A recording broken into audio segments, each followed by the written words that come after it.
University students across the country say thousands of students have been defunded overnight who previously benefited from financial assistance through the National Student Financial Aid Scheme, or NSFAS. They also say some students have been left stranded after delays in the payment of allowances for accommodation and food after NSFAS introduced a new direct payment system last month called Izaga, which will see funds being distributed through a third-party service provider.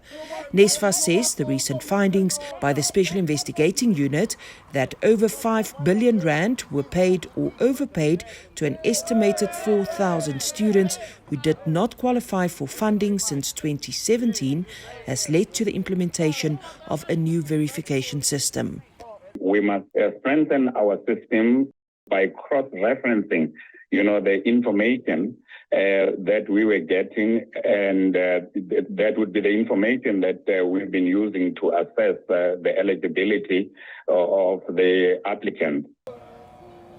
But TUT student leaders say thousands of students have now unfairly been excluded from financial student aid. At the peak of the academic year, where now they are supposed to be focusing on exams, where they're supposed to be focusing on tests and assignments, NSFAS decides that no, they are no longer eligible for funding. It is a problem for those students. Many disgruntled students took to social media, complaining that they were informed overnight that their funding was being cut without reasons provided.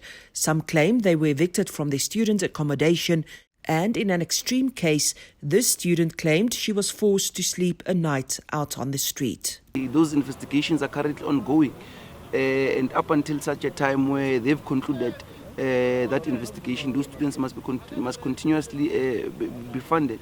So in TUT, we are confronted with the situation where many of these kids are facing eviction because they stay in private owned residences, and there's no clear plan on how NSFAS is willing to assist those students who are facing those particular issues. Protesting students at TUT blocked anybody from entering the university's main campus and vowed to bring learning to a halt until their grievances have been heard.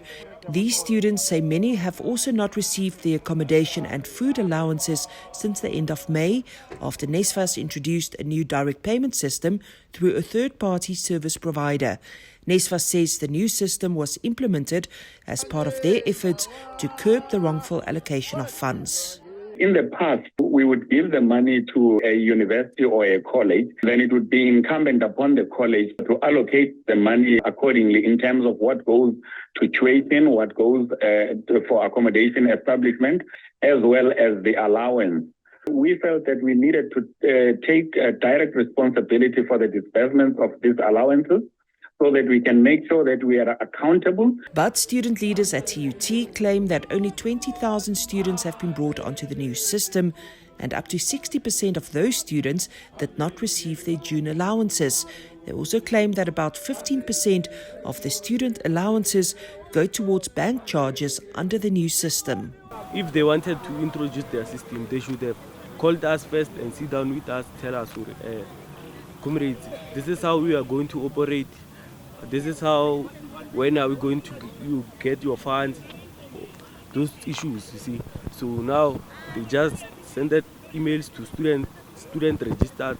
Now students are suffering because of there was no proper communication with student leaders. Student leaders have called on the Minister of Higher Education, Bladen Zemande, to urgently intervene in the matter following meetings with university management and NSFAS that brought no resolution.